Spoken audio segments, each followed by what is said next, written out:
Hello everyone. Wow, it's been a crazy few days over the last, since Thursday through to now. Everything's been going on, but we've been over in Nuremberg in Germany, Joan Allen team and I, over at the EWA conference, and we've been and met with all the manufacturers and spent a lot of time with the different manufacturers, but importantly we've spent time with Quest. Great bunch of guys. They've hosted us really well and looked after us. And we've had a look at all their new tech and all the new machines and all the things that are coming. You'll have seen some of the videos, and we've released snippets and over on the Joan Allen pages, all the stuff that we've done. However, important and exciting news, they gave me a V80 to bring back. I think, I might be wrong in saying, but I'm pretty confident I'm right in saying it's the first one into the UK. Now, the one I've got with me today is a pre-production. It's a test unit, so there may be some slightly different tweaks and things.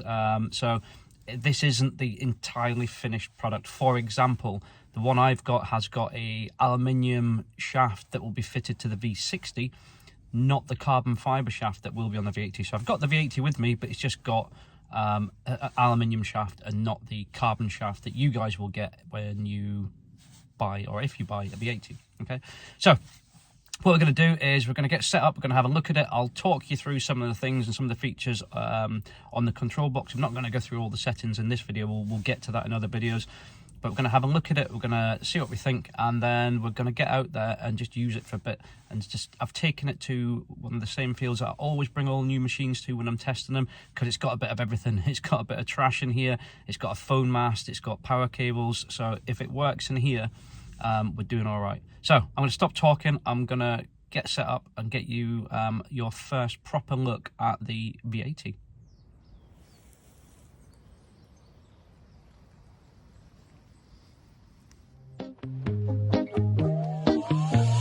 My head feels like a fountain, overflowing, going upside down.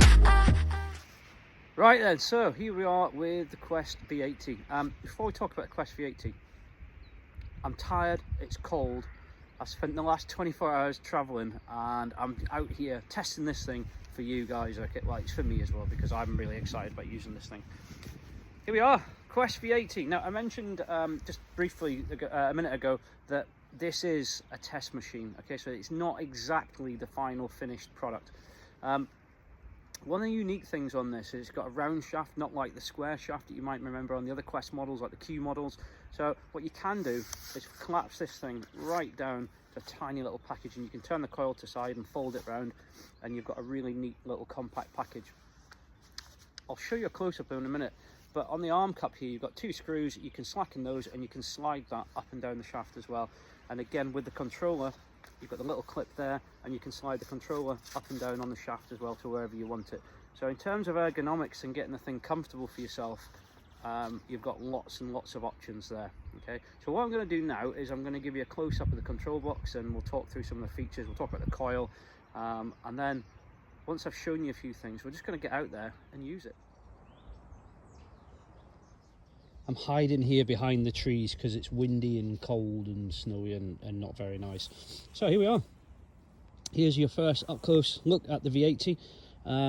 Arm cup, flexible. It's a good size as well. It's not too wide that your arm's sort of sliding around, but it's not too narrow you're sort of struggling to get your forearm in there.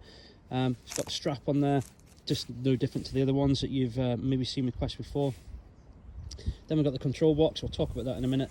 Now, I mentioned earlier, here's the shaft on here. I do like these cam locks, and I love the addition of this sort of anodized alloy on there. It's just with a bit of colour in there. Get in focus, that would help. There we go. So there's three cam locks in there, so you can really collapse this thing down. And then you've got the Gorilla Blizzard coil on there. Again, nice solid lugs. Coils have not been an issue with Quest in the past. I've not really known of many breaking or anything like that. So in terms of sort of shaft and coil and everything, looks great. Now, the control box. The LCD on the screen is quite bright, even though I'm moaning about the weather. The more the sun shines on it, the more it reflects back and the clearer you can see it. So like some other manufacturers, we're not going to struggle seeing this screen in the daylight. Here comes the elephant in the room, and some of you have been talking about this, the actual shape and style of the control box, and likening it to sort of kids' toys from the 80s and things like that. It is different to the sort of sleek look of the Q30 and the Q60. I think it's something that perhaps doesn't excite me too much in terms of the shape, but I'm really not that bothered about how it looks in terms of the housing. It's ruggedized and all the rest of it. It's still got the rubber bumper on it, so that's great. What I am bothered about is how well this thing performs. And on the screen there, we've got a load of information. And I'll just briefly talk you through some of the things that you're seeing on there, if I can get this thing to focus in. Right, so up the top here, you've got in effect your tone brakes, and you've got a few other bits of information up there. And I will do a video where we're talking in depth about everything. So you've got your tone brakes. It shows you it's hooked up to my headphones there. We've got a clock. Yes! I asked Quest over and over again. I said, put a clock on there, please put a clock on there, and they've done it. Now, some of you will be going, why do we need a clock? I just think it's a really nice little touch, because it's so easy to sort of think, I'll have another hour detecting, and then before you know it, there's 3 hours past and you're late for dinner or whatever it is that you're supposed to do. Got it in all metal. There's the little thing to show me the brightness for the backlight, and then we've got the battery power. On the left, you've got this sort of round indicator there. So the outer part is where your ground, not your ground balance, come on, get brain into gear, is where your noise cancel is. So it's where it's, when I've done my noise cancel, it's where it's settled at the noise cancel. The left hand side of the circle, if we were to be on salt water and sand, it's giving you a readout for that. And then on the right hand side is the mineralization. I've not been moving it at the moment, so that's not changed any. Then we've got sensitivity on there. Sensitivity goes all the way up to 75. I've got it at 70 at the moment. You'll notice just to the right of it, you've got a little white block. That's letting you know that you're getting to the high end of your sensitivity, and if the conditions aren't perfect, it may start to get a bit chattery. I'm not too far from a phone mast, and I'm at 70, and it's quite stable. What we've got here is a ferrous indicator. So we're in the center there. Anything to the left is indicating ferrous. Anything to the right is non-ferrous. So again, if you're not sure of a tone, you can have a quick glance and you can have a look and see what's going on there. Then we've got the modes. So at the moment I'm in 15 kilohertz. It's just because I've just been playing about with it and setting things up. But we can put it into the HyperQ. I'm gonna have to try hard not to keep saying multi-IQ. And then you've got your detect modes down the bottom here. And at the moment I'm in field, so we've got park, field, and all the usual ones that you'd expect, and we'll go through those in a later video. Here we've got something quite different and quite interesting. So where it says 4 on the bottom left there and a picture of a coil, on the V80, the Quest V80, you can actually select how much power you want to go through the coil, how much power you transmit, i.e. that magnetic field. So you can select the frequencies, but you can also select how much power is being sort of pumped through the coil, which I think is really good. The one across from that, where we've got the 5, that's the recovery speed. Here we've got the iron volume, so I've got it set sort of middle of the road there. And then where it says on and there's a picture of a coil, that's the gyro. So this thing's actually fitted with the gyro. So what it'll let you do is when you stop using it for any period of time, stop moving it, it'll go into power save mode, and it'll sort of turn the screen and things off. The second you pick it up, it'll come back on. Also, it'll, if I start doing it, in fact, I'll see if I can demo it now. There you go, as you can see, if I pump it, it's now gone into a ground balance mode. It'll automatically recognise that motion, and it'll go into ground balancing. And it'll also analyse your swing, if you're swinging the machine correctly, if you're going too fast, if you're sort of doing sort of arcing it up at the side or anything like that. It's going to analyse that. It's all to give you feedback on what's going on. Very typical, the buttons for the if you're used to Quest, so you sort of use the center one to go into your menus, then scroll up and down, and then if you want to go into the sub menus, you can hit the top right button here, and then that button there will take you back from that sub menu back into the main menu, so you can scroll through the menus and do whatever it is that you want to do. And I'll also go to this one, for example, and then if I hit that button, then it then gives me the options that I can scroll through in the sub menus, and if I want to come out of it, I can just go out of it. Pinpoint as usual, so the higher the number, the further away from the target you are. So if you get it down to 0 on there, then you're then over the target with this machine. Come out of there. On the side, you've got 2 buttons, so we've got volume on there, and then that volume button, if you turn it right down, then lets you put the vibrate mode on there. And then on the side, we've got 2 more buttons for power. and the bottom button, what does the bottom button do? I can't remember. Oh yeah, that's your backlight. The bottom right is your backlight. Okay. On there as well, we've also got two LEDs, so we can they'll light up the coil. On the left, you've got your charging point, and then on the right, as you're looking at, obviously, is a connector for the coil. That charging point is a USB-C, and it also doubles up. So if you want to plug in your own wired headphones, you can do that with it too. So in terms of detecting mode, we've got the indicator there, timber and park, and then we've got field, we've got beach, and you've got your gold. So when you're on your gold, it's sort of like a linear tone, almost like using a pulse induction machine, but I've not really done anything much on the gold setting yet. So let's put it, oh, and you've got cache on there as well, so i.e. for your saved settings and that sort of thing. Let's go back to there. Then you can see we've got the HyperQ. So using the bottom right button here, what we can do is we can pre-select 5 kilohertz, 10, 15, 20, 40 and 60. But remember, as I said, and then we've got the HyperQ. This thing is actually searching on the HyperQ from a range of 5 to 80 kilohertz. So talking about headphones, there is going to be 3 options for the headphones, and I'll show those in a later video. So ones are very similar to the wireless pros that you get. There's another sort of over-the-ear version that's been looked at that's not dissimilar to the Mindlab ones. And then you've got the waterproof ones as well if you're going to be diving with this thing or using it in water, because it is waterproof down to 5 meters. So there's a quick overview of the Quest V80. I've actually got this wired up to my earbuds today, because you get a really good quality of tone through those. So I'm going to head out now, and we're going to do some detecting, and we're going to see if we can't find anything with the Quest V80. Let's go and have a go. Right, so down there, I put a little hammered coin down, just so you can get an idea of what's happening on the screen and the sounds and that type of thing when we're going over it. So, let's have a little look. So, the ID runs between 0 to 99. As you can see, it's going into the right up in the non-ferrous range. And you've got signal strength on this one here. That's actually quite a sharp, punchy. Yeah, I know it's on the surface, but there's no mistaking that there's something there. Right, let's go and see if we can actually find something. Well, there's our first signal. That rang in around about 38. Bit of a buckle fragment. It was a bit of a, I almost didn't dig it because there was a bit of an iron grunt in there. I was getting a good tone followed by an iron grunt, but what it actually was, when I ran it back over there is iron in the bottom of the hole.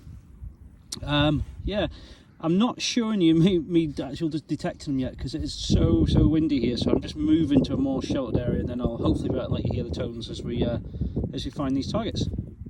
Cool. My first find with the Quest V80, and it wasn't junk.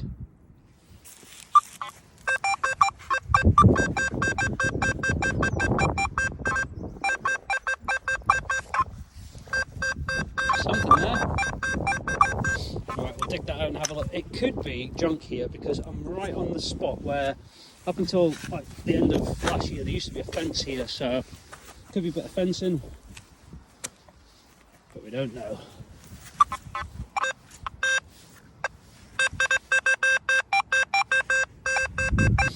Still in the hole. Let's have a little bit more out of there. It's so cold. My hands are like little blocks of ice.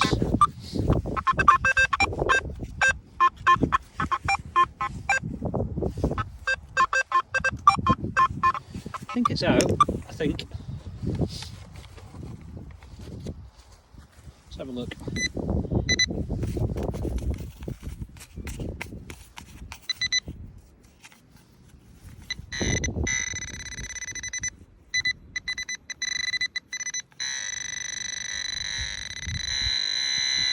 I can see it.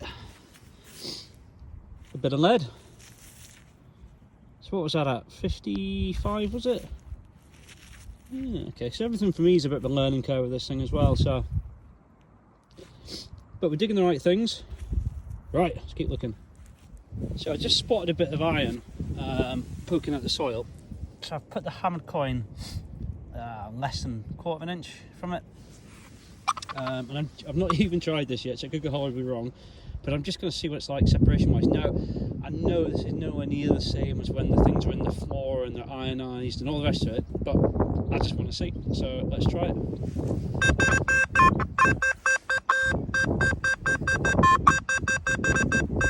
Well,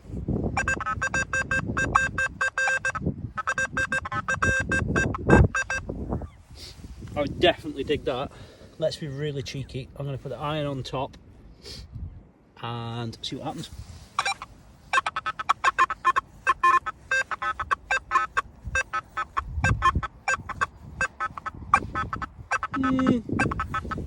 Doesn't like that. Move it slightly so it's just about touching.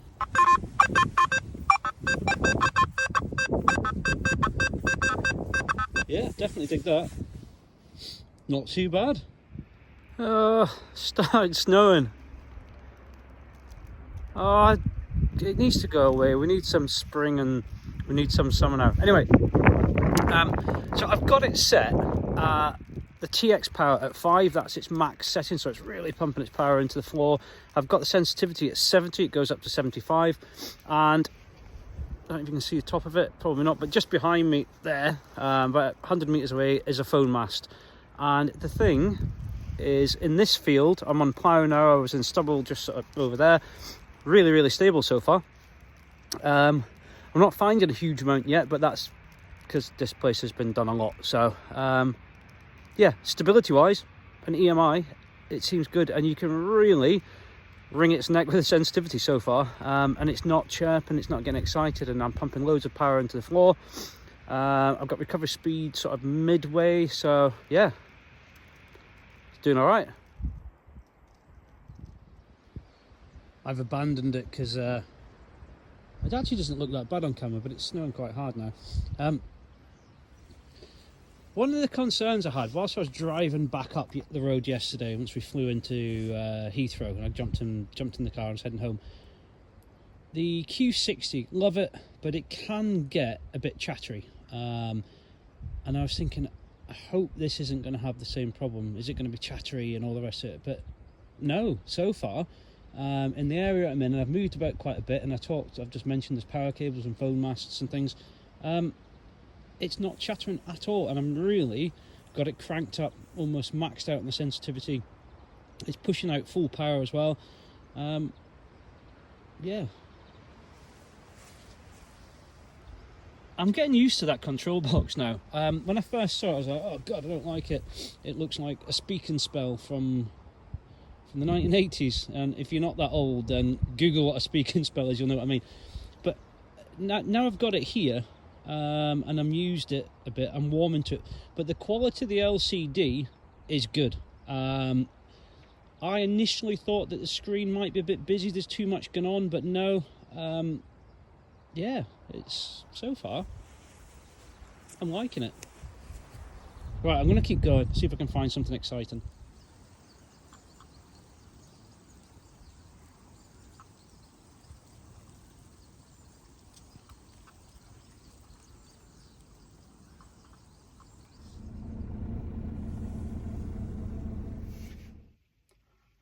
It's awful out there. It's snowy, and in fact, let me show you. No, I'm not doing any more than that. But we've got we've got an hour or so with it. We've got to have a look at the V80. The things that are standing out to me so far, let's talk about the good things, is it's stable, really stable. It's running that big sort of frequency range. Sniffing because I'm freezing. And I had the sensitivity cranked right up by the TX power as high as it would go. Beside EMI, so it's phone masts and power cables and everything, and it is really stable. Didn't dig any iron. I dug probably only 5 or 6 targets. I mean, this area we've done quite hard. But overall, so far, yeah, I can't fault it on the stability side of things. It feels, it's not heavy, but it's definitely got sort of substance to it, but the actual swing, as you're going back and forth with the detector, it feels really well balanced. And bearing in mind, I've got the alloy shaft on mine and not the carbon fiber one that you'll have on the V80 when it comes out, so again it'll be even lighter. So I like the way it folds down so small. The screen, loads of info. I thought it might be a bit sort of fiddly to use, but it's not. What I do like about it as well is, so when you go into the menus, you've got the little symbols, emblems, whatever you want to call them, but once you go into sub menus, it actually writes in there, the same as the Manticore does. It tells you what you're actually looking at, so you don't have to remember all these sort of different things. It's in there explaining what the things are. So yeah, the menu's not hard to use. It's different to the Q range that you might use, or the X range Quest things. Obviously it's got a lot more complexity in terms of settings and sub menus and that type of thing. There's a quick start manual out there. You can go online, you can go on the Quest website and you can have a look at it. There isn't the full user manual out yet. They haven't finished it yet. We were speaking to them earlier on today. They're going to get that fixed. Not fixed, going to get that finished. So that should be out there quite soon, so you can start having a read. And another next day or two, we'll be doing some more in-depth videos with it, and I'll start doing some proper testing with it, and we'll start looking at the settings and showing you the menus in depth and all the rest of it. But today really was just about showing it to you, getting out there, having a little go, getting first impressions. First impressions good so far. Ask me questions. If you want me to look at something in particular or try and find out something, I will. If you want me to do a certain type of test, not an air test, don't do air tests, they're stupid. Then ask, and yeah, we'll work it out and see what's going on with it. So stick in the comments what you want me to do. Tell me if you're thinking of getting a V80 or the V60, and if you're a Quest user already, let me know what you're using. So there we are, the first use of the V80. We'll be doing much more with it, so make sure you like, comment, and please do subscribe and hit the notification button, because there'll be lots more content coming up. Take care.